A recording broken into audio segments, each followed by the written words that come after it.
Hello everyone, welcome to the class with Sister Josephine.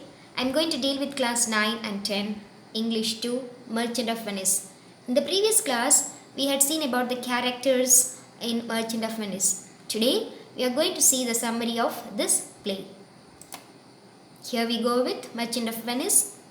Shakespeare gives us many themes in this play to convey his messages to the people. One of the main themes is the conflict between self-interest and love.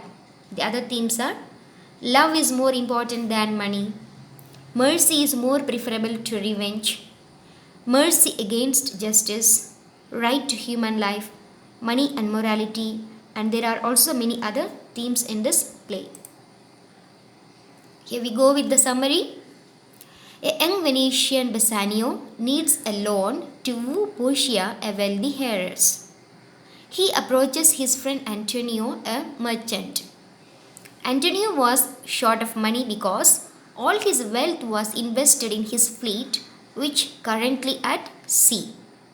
He goes to a Jewish moneylender, Shylock, who hates Antonio because of Antonio's anti-Semitic behavior towards him. Here, Antonio and Shylock are the main people, and Shylock never liked Antonio because he thought that he was anti-Semitic. What is the meaning of anti-Semitic? Let us know. Anti-Semitic means a strong dislike towards the Jewish people. Shylock thought that Antonio disliked him because he was a Jew. Shylock nevertheless agrees to make the short-term loan, but in a moment of dark humor, he makes a condition. The loan must be paid in 3 months, or Shylock will extract a pound of flesh from Antonio. Antonio agrees confidently, hoping that his ships will return in time. Antonio borrows money from Shylock and gives to Bassanio for his trip to Belmont.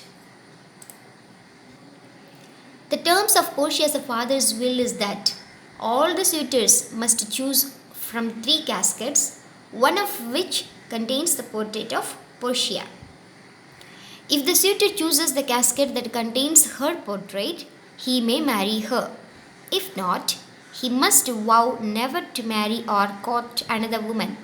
Court another woman means please or impress any other woman or marry another woman. The princes of Aragon and Morocco failed the test and are rejected.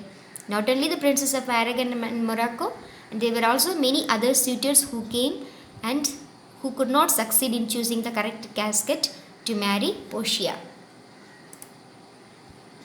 As Bassanio prepares to travel to Belmont for the test, his friend Lorenzo elopes with Jessica, the daughter of Shylock. In Belmont, Bassanio chooses the lead casket which contains Portia's picture, and she agrees to marry him immediately. So, Bassanio becomes the correct suitor to marry Portia. Meanwhile, Antonio's ships have been wrecked and his creditors are pursuing him for repayment of the loans. News comes to Bassanio about Antonio and he hurries back to Venice, leaving Portia behind. But Portia follows him to Venice accompanied by her maid Nerissa. They are disguised as a male lawyer and his clerk.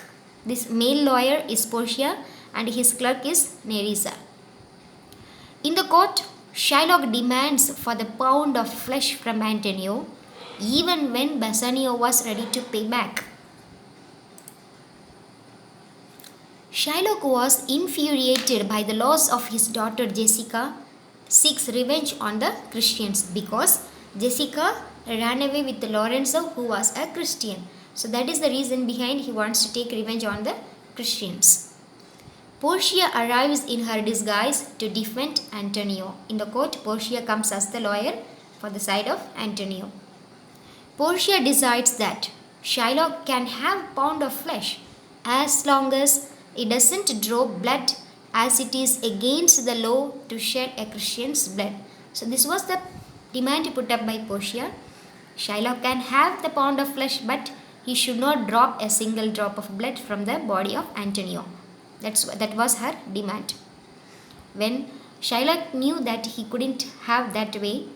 Shylock denies his suit. Suit means one who is depending for the law and order. So he draws back his case. Portia orders to forfeit all his wealth for conspiring to murder a Venetian citizen. Half of his wealth goes to Venice and half of to Antonio. Antonio gives his half back to Shylock on the condition that Shylock admits back his daughter Jessica. So, Shylock's whole property was divided into two, and half was given to Venice, to the government of Venice, and half was given to Antonio. But Antonio returns it back to Shylock, and one condition that Shylock should admit back his daughter Jessica. Shylock agrees to be converted to Christianity. Shylock also admits back his daughter, and also he is converted to Christianity. News arrives that Antonio's ships returned safely. So after all this drama, the ships of Antonio had returned safely back to Venice. All celebrate a happy ending except Shylock. So everyone was happy except Shylock, because we know for what he was unhappy. So this is the story in short. This is the summary of Merchant of Venice. I hope you have understood. In the next class, we shall see the Act 1, Scene 1. Stay healthy and learn easily. Thank you.